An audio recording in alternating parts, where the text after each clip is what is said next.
The title is Unpacking the new FFIEC Architecture, Infrastructure, and Operations booklet. And we're off. All right, so the agenda, we've already done the introduction. We're going to go through a brief summary of the changes, sort of high level, give you sort of a set the tone kind of approach on that. Then I'm going to go into the FFIEC handbook itself. It's made up of a few different sections, 12 booklets, but give you a little background on that. And then we'll talk more specifically about the recent changes. There'll be a few important definitions, so I'll call those out. And then the action summaries that are embedded in all of these examiner handbooks are your best friend. So whether you're an auditor, an examiner, or working at a financial institution, these action summaries reside in all the booklets, and they call out the highlights of the different sections throughout. So in this particular one, there are 10 of those, and we're going to cover aspects of those. I think you'll see the value. And then I'll wrap up with the conclusion, sort of the high points, if you will, and then we'll go from there.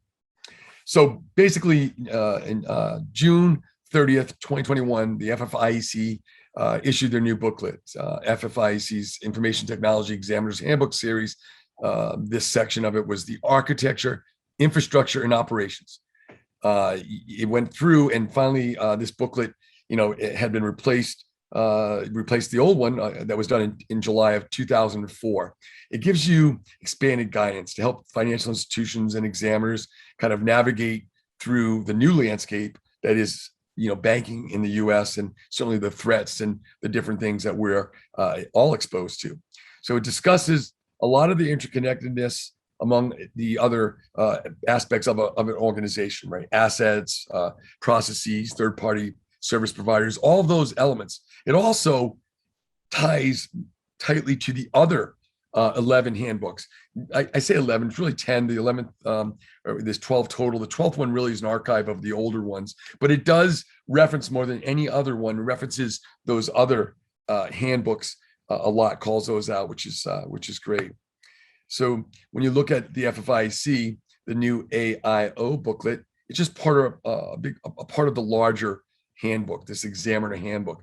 And if you had any background similar to mine at all, whether you're in a financial institution or a data center, a third-party provider for banks or credit unions, you're going to, or an examiner, you're going to find great value in these booklets. If you zip to the back of these booklets, there's, first of all, in this one, there's 7 sections, 4 appendices, and 10 of these action summary sections that I referenced.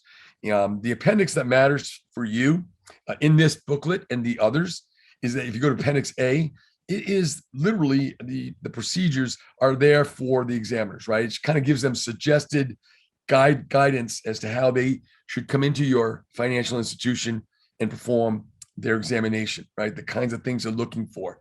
But as well as I do, no two organizations are the same. There are different sizes and different IT complexities within organizations, and even the same size bank or credit union, that has same number of branches and all that, and even similar technology may very well differ in the sense that it may, there may be differences in the management style, the overall governance, right? The risk posture that this particular institution has over another one. So I always say that the examiner procedures, that they're also referred to as the work program. You can download those, and those are a great guide for anybody who's in the industry, right? So I can prepare sort of for the examination in advance. You should not be blindsided by what to expect. And if you read these, you'll see it really is just that. It provides you phenomenal guidance as to what you can do to prepare yourself for the examiners.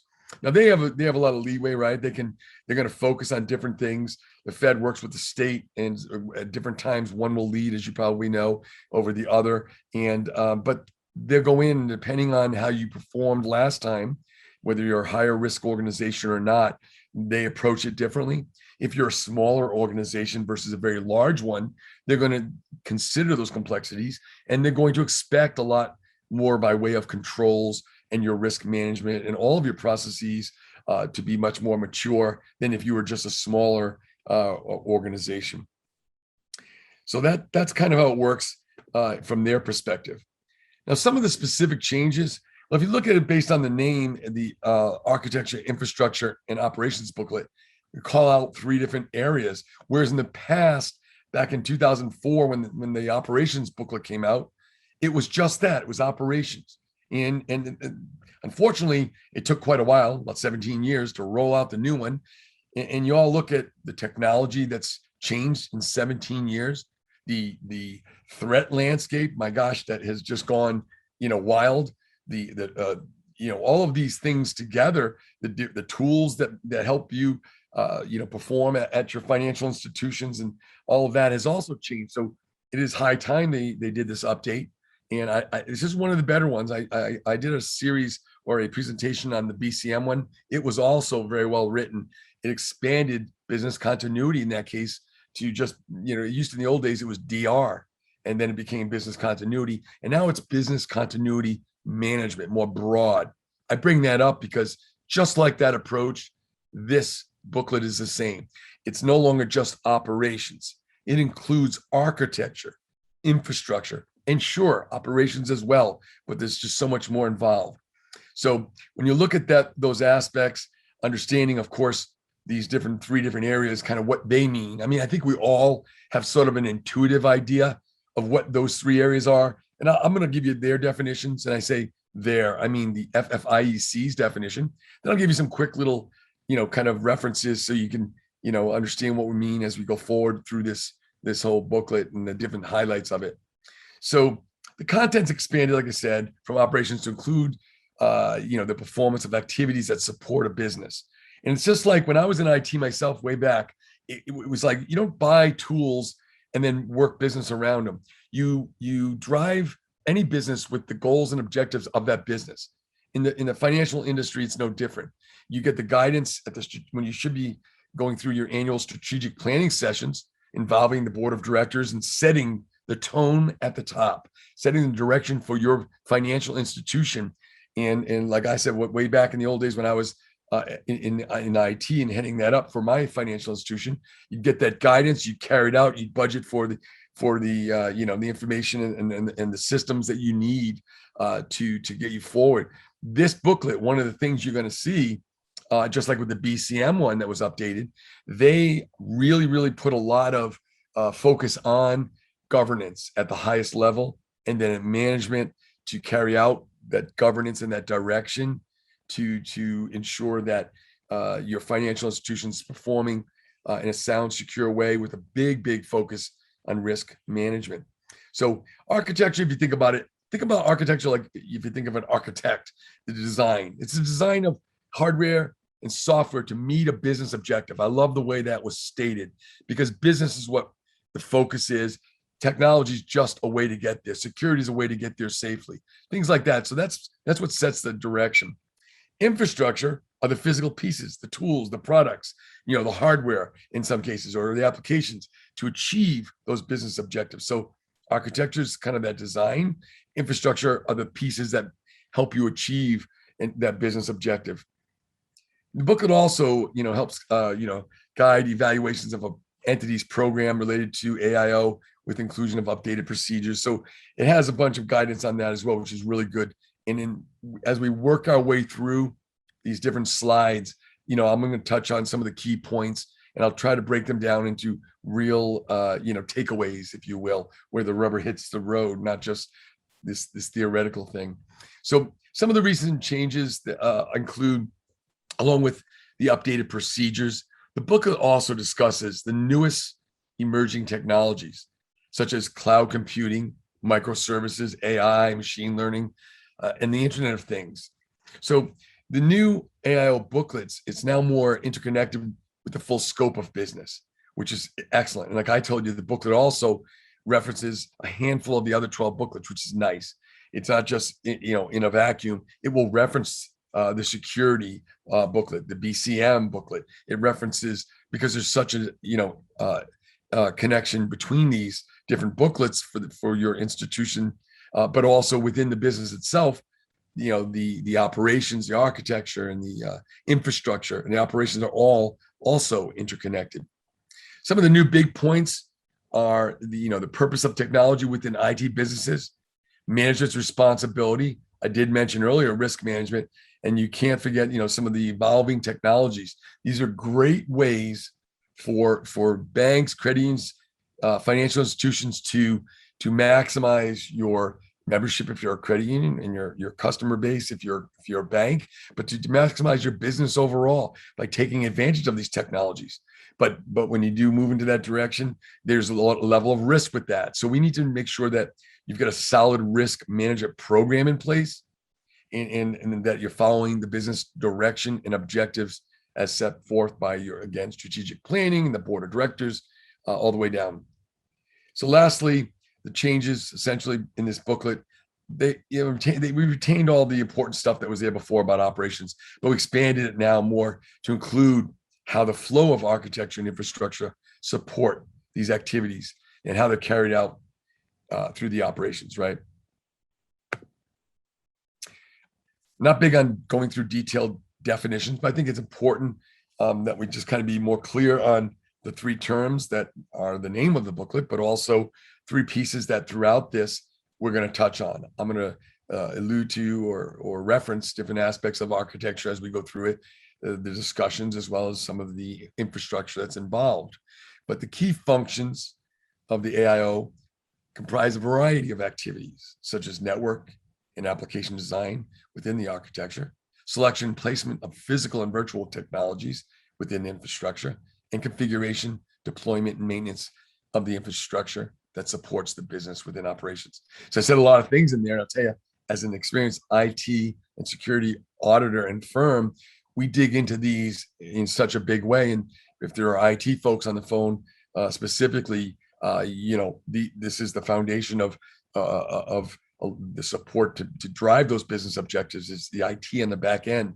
So we need to deploy these in a sound, secure manner. The following definitions is three definitions I'm going to briefly go through. Architecture is the first. And like I mentioned earlier, it refers to the manner in which the strategic design of hardware and software infrastructure components, like devices, systems, and networks, how they're organized and integrated to achieve and support the entity's business objective. Planning and designing an effective IT architecture facilitate management's ability to implement infrastructure that aligns with the entity's strategic goals and business objectives. Now, that term, and I only pull out highlights for this discussion, and you'll see if you go through the booklet a little bit more in depth, there's a big focus, like I mentioned, on certainly the governance and management aspect, but also aligning with business objectives and the strategic goals of the organization. That's why a business is in business. You have goals and objectives that you set forward, and these are just the tools, whether it's the architecture, which is the design aspect, or the specific infrastructure elements, the devices and things that need to be the components that are put in, carrying out this design, which is the architecture, to lead the business through achieving its business objectives. So infrastructure, what is it? It's a bunch of hardware. It's hardware, stuff like that.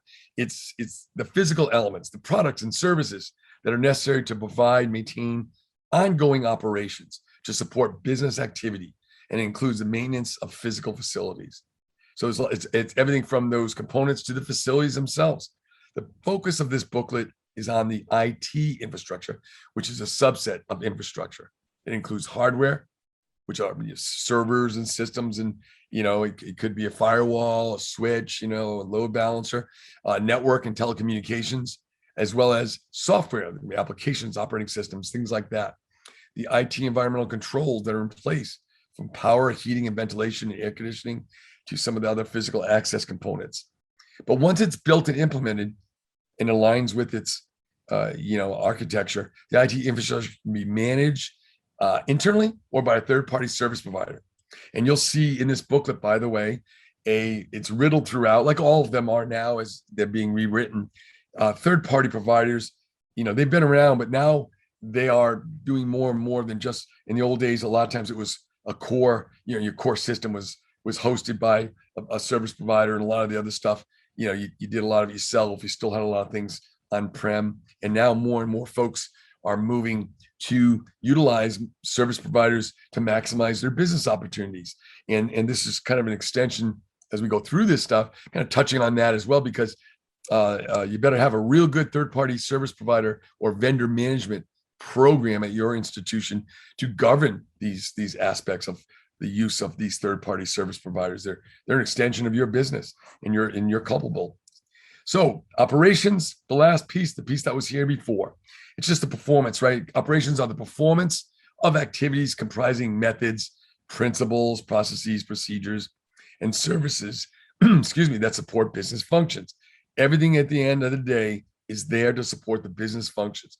Operations transform the resources or data inputs into desired products, services, or results, and help in the creation and delivery of business value to internal and external customers.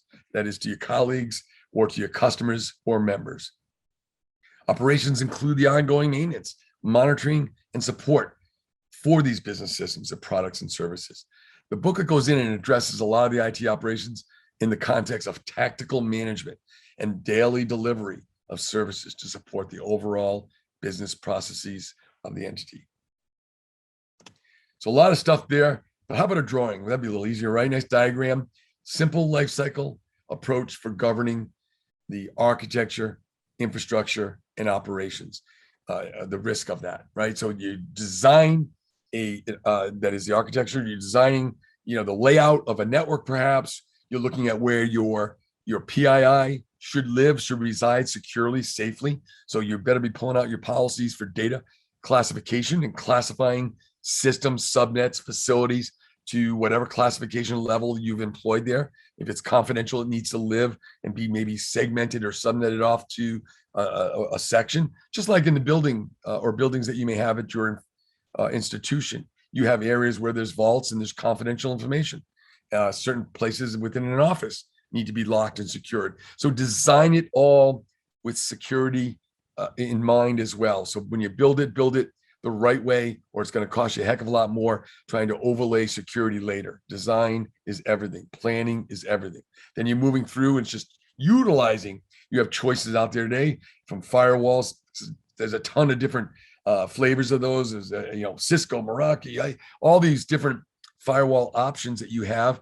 And same with servers and operating systems and things. So as you make these decisions about your architecture, how am I going to achieve that? By buying and acquiring solid, secure infrastructure that will achieve the architecture goals and lay out the actual physical pieces in the environment, and then operations is going to act on it. So that they're all overlapping for sure. And the management of it all and the maintenance of it is through the operations process. And this is a cyclic process because it's not one and done. Your business, I assure you, would be out of business if your institution never changed, right? If your competitors are out there rolling out new tools and technology and applications that they can share with your customers or members that they can take advantage of, that's where they're going to flow to. So you got to stay up on that. But it's not just that. It's not just the technology that's changing. It's also, along with that, sadly, comes the threat, right? So risk. And I'm going to say risk management a lot during this presentation. So as you build these, you take your design and you implement it through the infrastructure aspects of it and move through to managing it. You got to make sure you bake in the security components and the ongoing risk management of those. And it never goes away. New risks come on and you mitigate those risks. I hope you all have a solid risk register. The examiner is going to look for it for sure.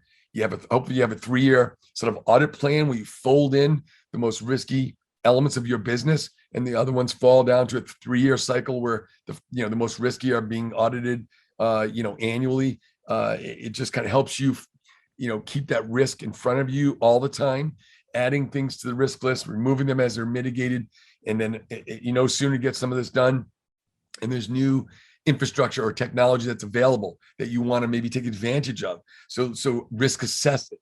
It's not just a good suggestion, it's a requirement. If you're looking to go out to the cloud and do some stuff, do your homework, involve your technology group. If you don't have them on staff, There are a lot of great companies out there that do that. That's what Compass does. But there's others out there. You may be comfortable with certain ones. Use them. Have them come on in, look at what you've got for a plan, then implement and then update and move forward safely, soundly, and assessing it as you go. So there's no guess at the end. How'd we do? We know, right? We've done a risk analysis through the process as we move to implement the new infrastructure that's been acquired to achieve that business objective. And the operations aspect of it is to run it on a daily basis and maintain it on a daily basis. With that comes risk, right? So as systems continuously need to be patched at the firmware level, at the operating system level, potentially applications as well may need patches or updates. So you gotta, it's not a one and done ever. So I talked about these action summaries. And again, I gotta restate the fact that these are really, really the key. If you said, I'm not gonna go back there, Jerry, and read these IT handbooks, there's a lot of stuff in there, then I would say to you, do two things. Number one, look at that appendix in the back, because that's what the examiner is going to expect from your organization. And number two, within the booklet itself, there's these action summaries. Do a Control F search and jump to them, and you will see the highlights of each of the chapters and sections. There's phenomenal guidance. So it's not just this great AIO handbook that's been updated, but it's also the same approach applies. This is old man experience talking. So the board and senior management responsibilities, that's what I tell you, they really have been pushing for years now, but more and more, that the board is responsible for the oversight, right? And senior management is responsible for implementing and maintaining a safe and sound operating environment. That's nothing new to you guys. So folks that have gone through this process before, you know, it's going to be a process that keeps moving. There's laws that come out and regulations in response to, you know, threats to the environment. Where if there are exploits, then what happens next is laws come out to protect consumers. It's just the way it is. And sadly, the world we're in, I would expect an increase. If you haven't done much with ransomware and other malware, I think you should at least move to educate your staff on what to expect in the event that, you know, you encounter something. A lot of it's done through emails and phishing. And one of the best defenses really is having a good security program, but with education involved ongoing, not just once a year or once when you're hired. It needs to be an ongoing process where you're continuously testing and educating staff members on the threats, because it's often not a case of if I will be attacked with malware or ransomware being a more vicious type of malware. It is a matter of when. And organizations need a strong security program, security officer, and as well as an incident response plan that's trained on and tested annually. So as I move through this, they also give you some of the hints of what the examiners want, right? This is what they're looking for. They're expecting that the board regularly receives reports on the AIO functions and activities from management. So what are they going to do as an auditor? See, by the way, examiner is the same as an auditor, just from the banking world. I'm going to go in, if I'm auditing you, I want to see minutes of the meetings. I want to see exactly what's been done. I want to see some of the activities, these reports that we reference. That's required. It's not a suggestion. Some of the discussions regarding AIO with the board, they should be captured, right, in the minute meetings I mentioned. Tracking these mechanisms and processes that they're in place, and monitoring goes on.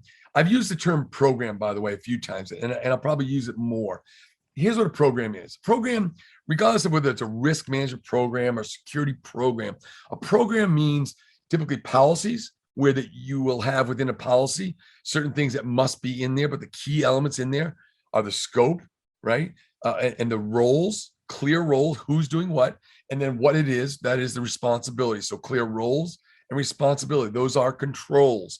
And these controls live in your policies typically, and they'll live in some procedures as well. So I'm looking for policies, I'm looking for procedures, I'm looking for education, right? And educating your staff and not just making the policies available, making sure people understand what's expected of them, making sure they acknowledge annually and sign off on that. I'm making sure that we go through this and monitor, right? It's not just a one and done. You got to go back and self-assess, and then periodically have independent eyes on it, an independent audit for an outside party. We do so much of this for organizations, helping them work through, and examiners look at our work all the time, and it's got to cut the mustard. So we adhere to the same things I'm telling you folks you should be looking at yourselves. So they're looking for discussions regarding the AIO stuff with the board, like I said, and tracking mechanisms, all that. And you're going to see that same theme throughout. So your internal audit, you should have some form of internal audit. If you don't, you can outsource it. Like I said, we do that. A lot of firms do it. If you have a group that you're comfortable with that do the outsourced IT audit stuff, I recommend you move to do that if you don't already do that. You get an independent review, right? Because internal audit, they by the way, if you don't know, they don't take direction directly from the CEO. They take direction from the audit committee, so that there's no conflict of interest. But even at that, they're still employees of the organization, and it's recommended to get independent reviews performed by outside IT audit firms and things to ensure that there's that level of independence. So the board and senior management, they need to engage the internal audit and independent personnel to go through, make sure these functions are being performed. Today, we're talking about the AIO booklet, but this holds for the security booklet, BCM, and all the others. So they're expecting the same kind of thing, that you're doing it yourself, you're self-assessing, you're adhering to laws and regs, but you're bringing in an independent eyeballs in there every now and then to ensure it's being done properly. So the examiner is going to look for that same level of independence, that appropriate scope and detail of the AIO related audits are there, and they're gonna look at previous ones. And you guys all know, if you're at a financial institution and you've had examiners in there before, the first thing they're gonna do is look at previous audits and examinations, and they expect, when they read those management responses, that you just didn't check them off and fill them out to make them happy. They're looking for, the task, what was the finding, the task, how you were going to mitigate it, who owns it, and when was it going to be done by. And if it's not done by the next time they come in, you can bet there's going to be comments in your next report regarding the failure to do that. So when you set those dates, make sure they're believable and achievable. So evaluation of third-party service providers, a big thing.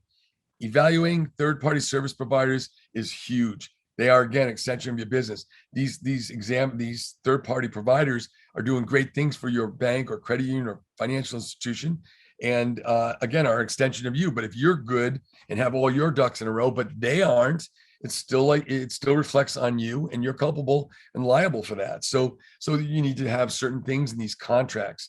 There's a handful of things you should have, in an area. Usually it's a service level agreement. You want to have confidentiality, privacy, and security statements in there. But depending on the service provider, I always recommend a SOC 2 Type 2 audit. Also have verbiage in there, or verbiage in there for right to audit. If they're not doing what they said they were going to do in the contract, you have a right to audit. But if you've got provisions in there for them to have this independent SOC 2 Type 2 audit, those results come in from a CPA firm, and they cover the services, and you got to make sure that it's scoped to the services that you're using. But that's a good way of you having that check on it.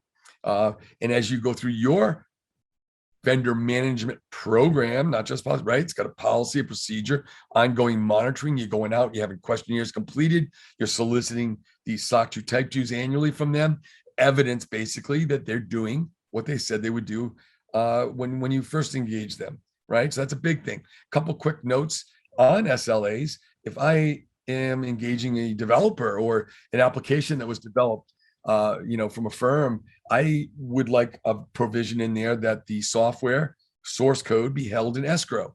And that what that means is, if this company that, it's a great company, I vetted it, went through my vendor management, looks wonderful, and I use it as a big piece of my business to achieve my business objectives. And then all of a sudden, boom, we got a case where they go belly up financially or whatever reason, and now you're stuck with code that you can't fix, change, or do anything with. So by having it held in escrow, you can take that code over and continue to develop it. So it gives you a chance to move forward without having to jump off the system. Pretty big item. So anyway, evaluating those third-party service providers is very, very big. And then, make sure that the auditors you have certifications and experience in auditing financial institutions. Back to the data governance aspect and data management. And this is big, right? Because if you look at an organization, I always tell folks, what do you want to protect? I mean, what do you need to protect? And we have lots of things. We have this and we have that. Let me make it very simple. there's really two realms here. We got physical and logical. Physically, the buildings, the facilities, the brick and mortar. Where are your confidential? Where's the data that's confidential, that's important, that needs to be governed and protected? Mark that off. Okay, these two vaults here and this area, we keep it in this filing cabinet. Okay, good. Now let's move to put controls in place to secure that. Not unlike that approach, you look at logical access.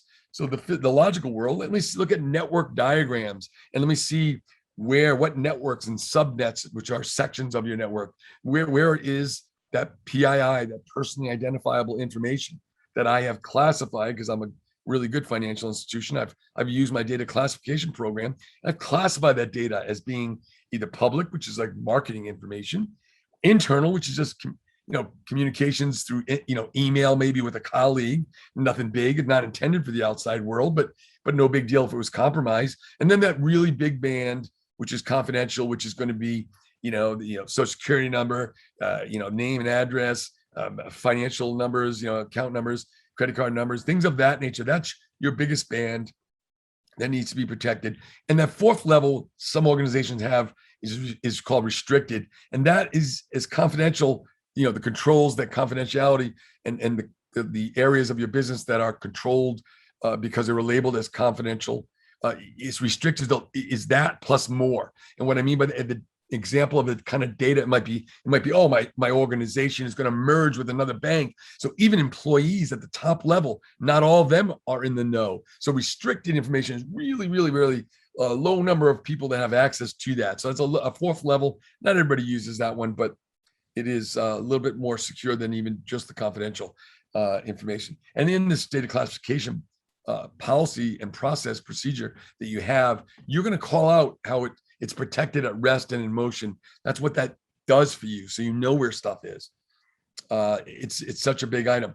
And then so as you go through, examiners are looking at how these procedures are working. Are you monitoring? Remember I said before, it's this ongoing monitoring. It's a program, and they're going to make sure that your program is effective. Are you using tools to monitor and stuff? Are you securing your databases? I don't care if it's a database or a flat file. Am I securing it? Is my PII as classified at rest and in motion? Is it restricted? Is it encrypted at rest and in motion? It needs to be. So only the people that have a business reason to see it or access it will have that. So they're looking at all those aspects of it.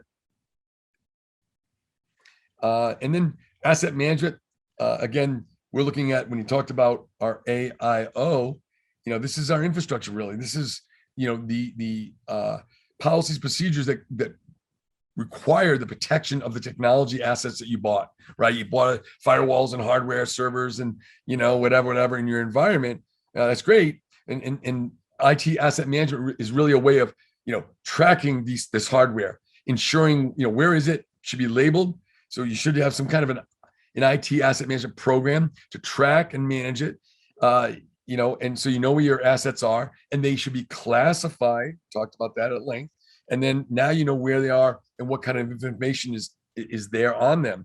And here's why it matters so much. We do incident response and digital forensics for a number of firms. We get brought into some really sad and scary situations where ransomware is taken over. And one particular one that myself and my senior VP of cybersecurity were involved in, the organization was international. They had ransomware and called us in. My lead cybersecurity, he got in, was able to take back over administrative privileges and thwart the attempt. He even identified, by utilizing tools on the dark web, to identify what the firm was that was doing the ransomware. But early on, I kept saying, guys, this server that's been infected, it hasn't been fully encrypted yet. It's been infected. What's on it? Do you know what's on it? Is it classified? Did you use your policy? And they said, no, there's nothing on it. And by the way, we won't pay ransomware. We won't pay, we'll never pay. And we'll never pay ransom for the keys to decrypt systems. And sadly, even though our guys got the administrative privileges back, and we identified exactly what the agency was that was launching this ransomware, the information was already sent off, took over a system called a zombie. It sent off this confidential information to the dark web, and literally, when it locked the screen, said, here's where it is if you don't pay. And that's the kind of world we're in. It does another thing too. And in this particular one, it also looks to destroy all of your backups first, then it encrypts. So now you feel like, oh, I can just restore backups and I'll be good to go. Yeah, but not if your information's already gone. So having an asset management program, classifying your systems, protecting them accordingly is going to serve you so well. A specific section in the book, of course, on architecture, right? We know what it is now, right? It's a design. It's set to meet business objectives. It is not the objective. It is a way to achieve your business objectives that came typically from your annual strategic planning and ongoing planning like that. But it's a means to an end. It's a way to help you get there, by designing a secure, sound network or systems, all together, right? And examiners are going to look for evidence of that. They're going to look at, hey, do they have, do they vet these vendors that they use? Do they have appropriate design objectives? Do they go through the whole process? Do they test it? Are they monitoring? Is there, documentation? Have they gone through that process? And people can say it, and believe me, I do a lot of IT audit work and security work, and folks will tell me, "Oh yeah, we did that. We did that. Right, that's fine. Let me see evidence of that." Now it's a different world, right? What do I have for documentation that you vetted this particular, whatever you're doing, this hardware or this design? I laid this design out. Is it going to be good? I don't know. When you start laying infrastructure or hardware in there, is your design good?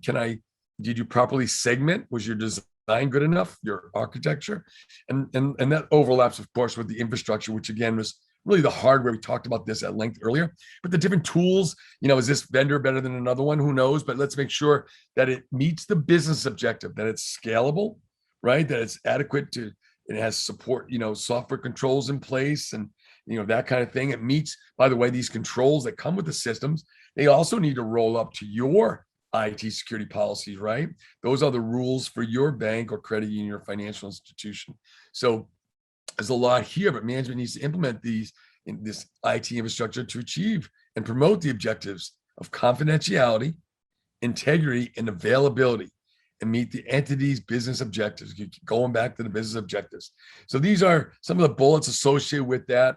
I touched on a lot of them already, but making sure that we have what we need in place, that it's appropriate to achieve those objectives. And there's a lot of different considerations depending on what type of infrastructure we're referring to. You remember we talked about it could be facilities. It may just be infrastructure from maybe we're talking about business continuity management, and we're referring to that aspect of it.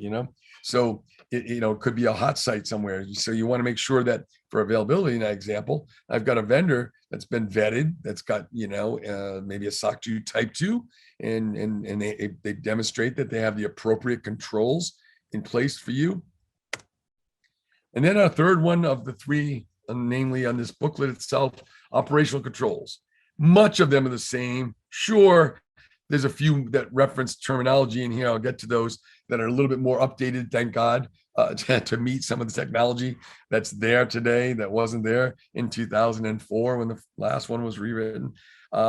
These operational controls, management needs to develop and implement operational controls to safeguard the operational environment. So these controls should be designed to protect the overall environment, including the physical facilities, the infrastructure, which is the hardware stuff that we talked about, and then the systems and software and personnel. So there's a lot of controls. And again, where do the controls live? Typically in your policies, procedures. So you're going to have physical and logical controls in your policies to mitigate risk to your environment, right? So when we're talking about the operational type controls, you're going to have controls governing how access can be gained into systems and how facility access might be governed to make sure that people can't just walk in anywhere they want. And these are part of the overall security posture of an organization. And your friendly examiners, these folks are going to come in, they're going to be looking at to see if your controls are effective. They're going to test your controls. For example, if it was physical access, they're going to test it. How are they going to test it? Well, your policies say, oh, we have cameras and this and that and wonderful controls to restrict unauthorized access to areas where data is classified as confidential. All right, we have vaults and we have whatever. And when they come in to examine and they find out the vault's open, the records vault's wide open on the basement floor and you can get in the elevator and go right down, no one stops you. There's inadequate controls there. So when they test it, you fail in things like that. That's just a quick, easy example. So they're going to look to see if you have defined and appropriately administered authorization boundaries containing the entities, systems, software, and information. What does that say in English? If we're referring to the boundaries of, I already did an example of a physical, let's look at network, right? If I bring, and I've classified my systems where all the confidential customer and member information is, I've got them in a separate subnet, and I run, I have regular penetration tests performed, maybe it's quarterly or semi-annually, to test this segmentation to prove that nobody can get in there unless they are authorized. I've done appropriate controls here, which brings us to the next bullet, IAM. Identification, authentication, and authorization. So I need to be authorized, and then I need to authenticate. So you have to have all three: identification, authentication, and authorization for users to have access to a system that has restricted or confidential information on it. Straightforward, but I don't think in 2004, well, it probably was around, but it was less mature for sure. And then we look at other controls, personal controls, hiring and record retention practices, and maintenance of appropriate skill sets. This is actually retention of practices of the personnel. So when hiring, do we make sure that we vetted them, we ran a background check? Do they have the appropriate skill set? So it's not enough that they're great, wonderful, honest people, but do they possess the skill sets to run this, to operate these systems that we bought, that part of our infrastructure? If they don't, we need to keep them. And even if they do on Jump Street, when you hired them, do you have a program in place so that they continue to keep their skills up to date? Because the technology is constantly changing. They need to change and learn with it. So it's not a one and done. They need to be knowledgeable. As an auditor, when I go in, I'm looking for evidence that you've got some program, a training program in place so they can get external training. I'm going to look for your budget. I want to see if you budgeted for next year. What's your budget for your education for your staff? It's too easy to, in an interview during an audit, I get told a lot of things at the end of the day. I say, that's wonderful. Now let's see, your budget. Let me see evidence of this, evidence of that. And then all of a sudden it's a scramble. So understand, examiners know what they're doing. They're going to come in. It behooves you to make sure you got appropriate controls in place to ensure that you're meeting what they're looking for. So IT operational processes. So management needs to make sure that we've got effective IT operational processes. So basically procedures in place to reduce the number of potential operational failures. We want to be available. We want systems, make sure that they can run. So we want to make sure that there are a minimal number of operational issues or failures so that business continuity is maintained, so customers and members can be served. And we want to minimize the impact of an issue that occurs. So you need to evaluate the effectiveness of these IT operational processes. So examiners, to do that, they're going to look at preventative maintenance. Are you having your systems maintained? And you might say yes. And I say, that's wonderful, because I'm going to look at your logbook. Do I see someone from IBM logged in, or HP, or whatever infrastructure you have, or similar things like that? So if you are saying you're doing it, you need to have evidence. I'm going to look at your configuration management process. Have you configured systems appropriately to ensure you're taking advantage of the security controls that the system provides you or affords you? And it better line up with what your policies say, for sure.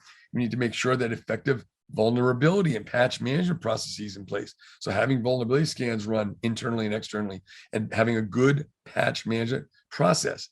These all have policies and procedures that roll up to them that are germane and very important to your business.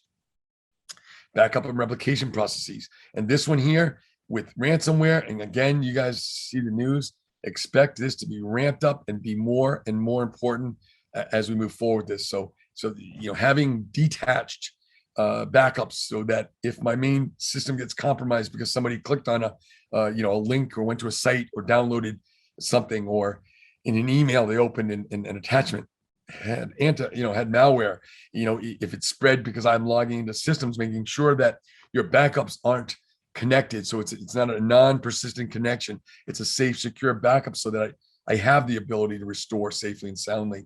Huge item.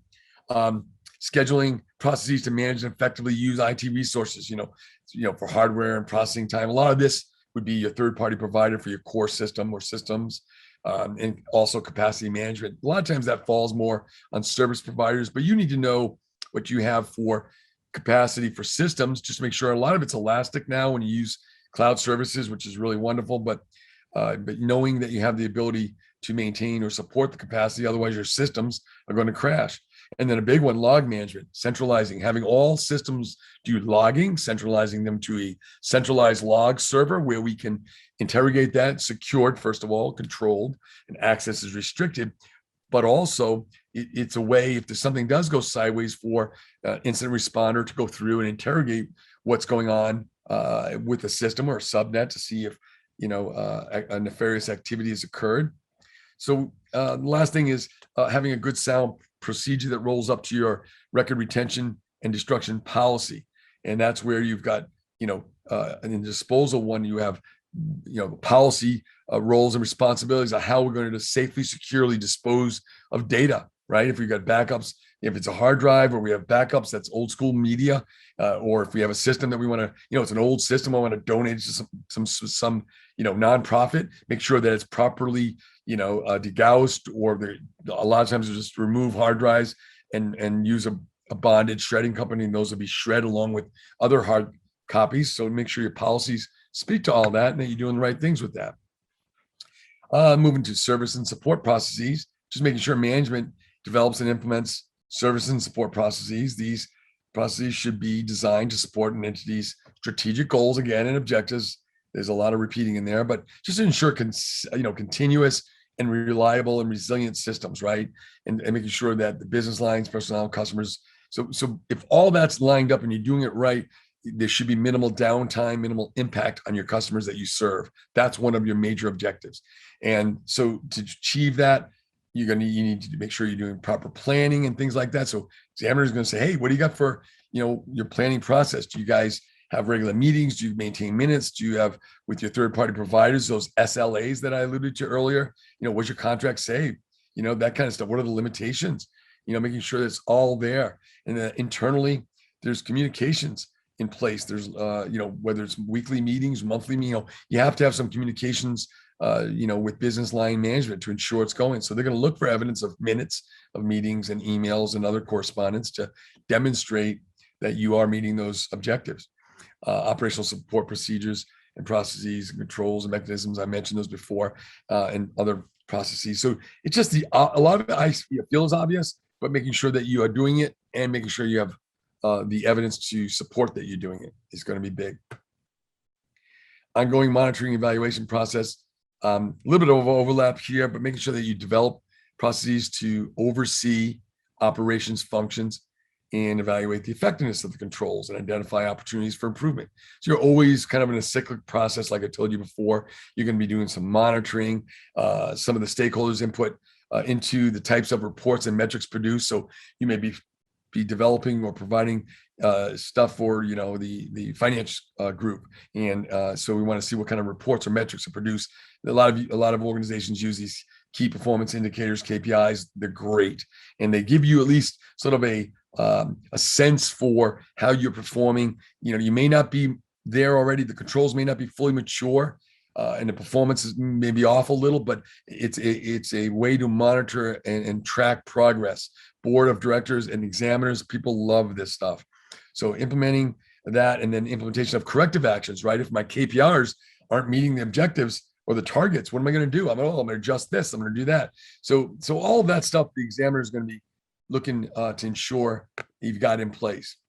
And you guys probably thought we never get there, but in conclusion, we said a lot, but the new updated booklet references the other handbooks more than any other. I said that before. It's great. That's a good thing, though. It also, though, it references organizations like NIST and ISACA, which are phenomenal, and which are great sources for audit information and security information that you can absolutely leverage to implement in your financial organizations and institutions to meet those business objectives, to not just make sure examiners are happy, but to make sure that you're protecting that confidential information that you are in business to protect, to serve your customers or members if you're a credit union. So the updated booklet adds architecture and infrastructure to the operations. We said that. Architecture is the strategy, and infrastructure is the equipment. So if you're looking about architecture, it's what do you want to accomplish, and infrastructure, or what are the tools do you need to get there? Operations is all about processes. How do you plan to accomplish it? So it's the ongoing, procedures that you need to do to run the daily, to maintain and keep it going forward. The booklet, a couple big final notes on that. It includes references to new technologies, which is great because there was nothing in there, I believe, before about cloud computing. Explains how architecture, infrastructure, and operations are separate but so related. They function together and assist management in overseeing its organization's activities, right? Related to the designing, the building, and the maintaining and managing of the technology that, again, is a way to achieve your objectives, a tool to help you achieve your objectives.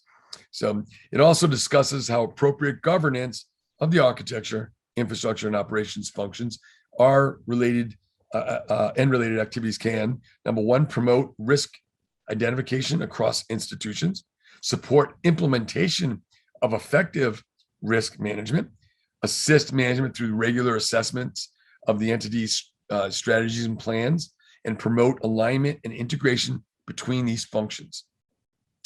That is it. These are some of the references. I want to thank folks for your time, but also see if we have any questions. Nick, if you want to fire it up. Yes, thank you very much, Jerry. If anyone has questions, please drop them in the chat now. I do have one question for you to start with here, Jerry. It just went away. If this is the first time our organization is planning on being audited or reviewed, would you recommend doing an internal audit or an independent outside audit done first? Yeah, so I would say, one quick note on the keyword audit. I would say, and it might sound like semantics, I would start with it. If you have the resources, to try to give yourself a quick look first by performing a risk assessment, not necessarily an audit. And I'll tell you the basic difference. It's very simple.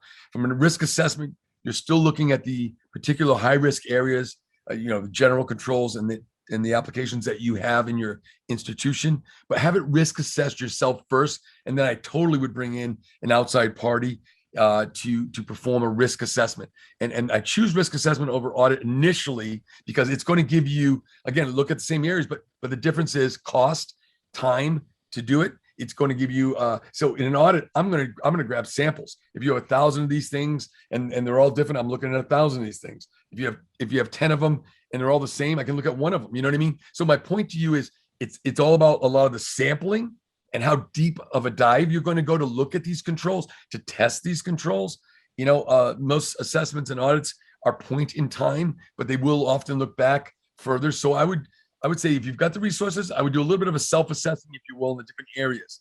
And then I would want to see if I can move to mitigate some of the risks I identify, and then bring in a risk, bring in an outside party like Compass or somebody that you feel comfortable with, that you've used before, that can do the job, and they would come in, and now the value of that is getting the separate independent set of eyes that don't have a stake in the game, other than they're brought in to just bring you the facts about it.